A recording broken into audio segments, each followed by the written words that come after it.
গতকাল আমার নির্ধারিত নির্বাচনী এলাকায় গণসংযোগ ও সাধারণ মানুষের খোঁজখবর নিয়ে ফিরে আসার সময় গণ অধিকার পরিষদের চিহ্নিত সন্ত্রাসীরা আমার গাড়িবহরে এক বর্বর ও অতর্কিত হামলা চালায়।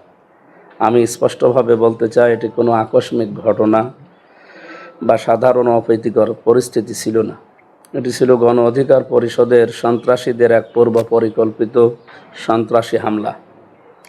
শান্ত কুষ্টিয়াকে অশান্ত করা এবং আমার গণতান্ত্রিক ও জনকল্যাণমূলক কর্মকাণ্ডকে নস্যাৎ করার উদ্দেশ্যেই তারা এই ছক এঁটেছিল। একজন জনপ্রতিনিধি ও আলেম হিসাবে জনগণের নিরাপত্তায় কাজ করাই আমার দায়িত্ব, কিন্তু যারা রাজনীতির নামে সন্ত্রাসী কর্মকাণ্ড চালায়, প্রকাশ্য একজন সংসদ সদস্যের উপর পরিকল্পিতভাবে আঘাত হানার দুঃসাহস দেখায়, তারা সমাজের শত্রু, কুষ্টিয়াবাসীর শত্রু। সংবাদ সম্মেলন থেকে আমার সুস্পষ্ট হুঁশিয়ারি ও দাবি, সন্ত্রাসীদের অবিলম্বে গ্রেপ্তার করতে হবে। এই পূর্ব পরিকল্পিত হামলায় প্রত্যক্ষ ও পরোক্ষভাবে জড়িত গণ অধিকার পরিষদের চিহ্নিত সন্ত্রাসীদের আগামী 24 ঘন্টার মধ্যে গ্রেপ্তার করতে হবে।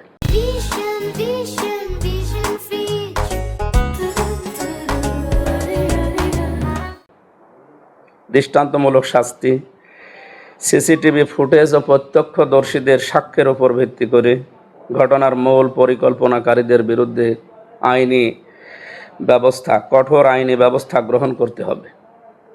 প্রশাসনের নিরপেক্ষ ভূমিকা, স্থানীয় পুলিশ ও প্রশাসনকে রাজনৈতিক চাপ মুক্ত হয়ে সন্ত্রাসীদের বিরুদ্ধে জিরো টলারেন্স নীতি গ্রহণ করতে হবে।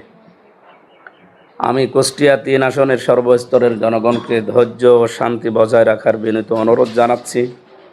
তবে মনে রাখতে হবে, আমাদের এই ধৈর্যকে দুর্বলতা ভাবলে ভুল করবেন। যদি প্রশাসন অবিলম্বে এই সন্ত্রাসীদের গ্রেপ্তার করে আইনের আওতায় না আনে, তবে কুষ্টিয়ার শান্তিকামী জনগণকে সাথে নিয়ে রাজপথের কড়া জবাব দেওয়া হবে। আমরা রাজনৈতিক কর্মী, আমি তো শুধু এখন আলেম না, আমি এখন রাজনৈতিক কর্মী। রে আশ্চর্য। প্রথম বিষয় হচ্ছে, ওনারা আমার যে বক্তব্য খণ্ডিত, যেটা নিয়ে জমা হয়েছে এক জায়গায়, আমার নামে যে সমস্ত উস্কানিমূলক, আমার মা বাবা তুলে গালিগালাজ করা আমার দল নিয়ে, এই কথাগুলো তো আমি প্রথমে আরম্ভ করি নাই। কথাগুলো প্রথমে আরম্ভ করেছে তারা, বিশেষ করে যাদের নাম নিয়ে তারা এই ব্যানার ছাপিয়ে আমাদের নামে দাঁড়িয়েছে।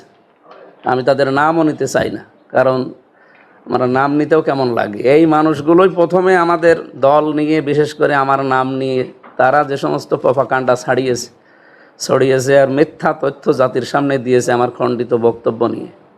আমি তাদের দল নিয়ে বা তাদের নিয়ে কি বলেছি? আমি একটা উদাহরণ দিতে গিয়ে বলেছিলাম, এই দেশে বহু দল আছে এমন যে দলের সভাপতি সেক্রেটারি ছাড়া সেরকম আর লোক নেই। এমনকি সভাপতি সেক্রেটারি অন্য দলে চলে যায়, সে দলের আর কোনো অস্তিত্ব থাকে না। তো এই কথাটা মিথ্যা কি আর এর ভেতরে কম বেশি কি? অথচ ওনারা আমার দলের নাম নিয়ে গুপ্ত মুপ্ত এমন কোনো শব্দ বলে নাই, আর আমার নাম নিয়ে তো উল্টাপাল্টা বলেছেই। সেই জায়গায় আমি আসরের নামাজ পড়ার পরে ইসলামী ভার্সিটির পাশে যেখানে ছিলাম, ওখান থেকে আসতে আসতে শুনলাম ওনারা যে কাজগুলো করেছে, আসলে এগুলো এই যে আমার লিখিত বক্তব্যে আছে, এগুলো পূর্ব পরিকল্পিত এবং সবগুলো সন্ত্রাসী কাজ। আমাকে মেরে ফেলার হুমকি ফেসবুকে দিয়েছে, এমনকি লাইভ করি। এই যে সিয়াম শেখ না কি যেন নাম, সিয়াম শেখ না, ওর বানান দেখেছেন? শেখ বানান তো হয়নি, সিয়াম শেখ। তার মানে ওর লেখাপড়ার দূর বোঝা, যেগুলো টোকায়। এদেরকে দিয়ে এই সমস্ত দলের নাম নিয়ে, পেছনে যারা আছে অবশ্যই প্রশাসন খুঁজে তাদেরকে বের করবে। ছাত্র দলের যে ছেলেটার নাম দেখা যাচ্ছে সামনে, সম্রাট নাকি যেন দেখলাম, এরকম কয়েকজনের ভিডিও ফুটেজে যাদের নাম এসেছে, আমি রাত্রে যেয়ে ভিডিও ফুটেজ দেখে এবং যাদের ছবি সামনে আমার গাড়িতে হামলা করার, আমার কাঁচ ভেঙে দেওয়ার, ইট মারার, এমনকি সে পাথরও গাড়িতে এখনও পড়ে আছে, 3টা কাঁচ ভেঙে গিয়েছে অলরেডি। এইগুলো দেখে আমি মামলা দিয়েছি। ইন্নাস সামআ ওয়াল বাসারা ওয়াল ফুআদা কুল্লু উলাইকা কানা আনহু মাসউলা। কিয়ামতে সব কিছু জিজ্ঞাসিত হবে। যেন জামাত ইসলামী বাংলাদেশ এবং আমি, কারণ আমি মিথ্যা প্রপাগান্ডা ছড়াইনি এই সংবাদ সম্মেলন করে, এবং কালকে থেকে পর্যন্ত আমরা জানি সব কিছু একজনের কাছে জবাব দেওয়া লাগবে। তো অনেকেই দেখে মিথ্যা ছড়াচ্ছে আমাদের নামে। আপনারা সত্যটা তুলে ধরবেন ইনশাল্লাহ। আচ্ছা, পুলিশের ভূমিকা নিয়ে একটু বলবেন এবং আপনার জীবনের নিরাপত্তা ভুগছেন কিনা পুলিশের ভূমিকা একেবারে নীরব।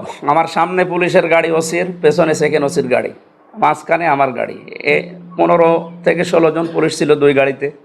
তো এত কিছুর পরেও যদি একজন সংসদ সদস্যের উপরে হামলা হয়, তাহলে আপনারা কোন জায়গায় আছেন টের পাচ্ছেন? সুতরাং এই জেলার, আমি বলবো এই জেলার প্রশাসন নিষ্ক্রিয় এবং তারা ব্যর্থ। একটা সংসদ সদস্য এবং আমার মেয়েরও এই গলার চেন টান মেরে খুলে নিয়েছে। তো যেখানে এমপির মেয়ে নিরাপদ না, তারা পথে ঘাটে হামলার শিকার হয়, তাদের জিনিসপত্র ছিনতাই হয়, তো সেখানে সাধারণ মানুষ কী অবস্থা আসে এই জেলায়। আমরা আরও দেশবাসীকে জানালাম যে আপনারা সতর্ক থাকবেন এই সন্ত্রাসীদের বিরুদ্ধে। অন্তত এই যে ডিসি কোর্টে কয়েকদিন আগে, না ঘটনার সাথে না, কয়েকদিন আগে। যুক্ত করতে চাই যে গণ অধিকার পরিষদ থেকে একটা মামলা দেওয়ার প্রক্রিয়া চলছে, না ওরা মামলা দেবে কোন এন্টি ধরে? মামলা তো আমাদের আরো মামলা দেওয়া দরকার, কারণ ওরা তো প্রথমে আক্রমণ করেছে, এই মিথ্যা প্রপাগান্ডাগুলো তারা ছড়িয়েছে। তারা আমার বাড়ি ঘর ভাঙবে বলে লোকজন নিয়ে আসতেছে, আমার লোকজন বাধা দিতেও পারবে না। এ কোন দেশে? এটা গণতন্ত্র? আর কি গণ অধিকার পরিষদ, যে পরিষদ মানুষের জনগণের অধিকার নিশ্চিত করার জন্য নাম দিয়েছে, তারা নিজেরাই যদি অধিকার নষ্ট করে তো নামই পাল্টিয়ে ফেলা দরকার।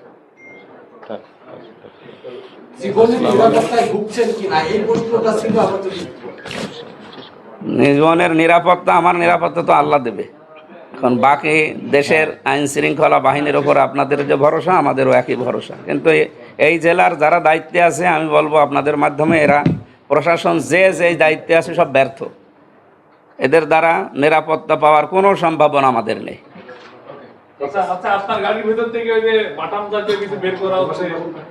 আমার গাড়িতে সব সময়, ঠিক আছে বুঝি আপনার কথা, আমার গাড়িতে সব সময় 2টা লাঠি আমি রেখে দেই, কারণ আমার সরকারিভাবে এখনো অস্ত্র লাইসেন্স করা নেই এবং বডি গার্ড যেগুলো সরকার দেওয়ার কথা এখনো দেয়নি বা আমি নেইনি। তো সেই হিসাবে যে 2টা লাঠি আমি সবসময় রেখে দেই, তো ওই লাঠি তো আমার নিজের সিকিউরিটির জন্য, হেফাজতের জন্য। যখন ওরা আরম্ভ করেছে তখন আমার ড্রাইভার নেমে ওই লাঠি নিয়ে নেমে গেছে, আমি নিজে স্টারিং ধরে গাড়ি চালিয়ে নিয়ে গেছি। ওই সময় একটা ইট মেরে আমার কাজ ভেঙে দিয়েছে।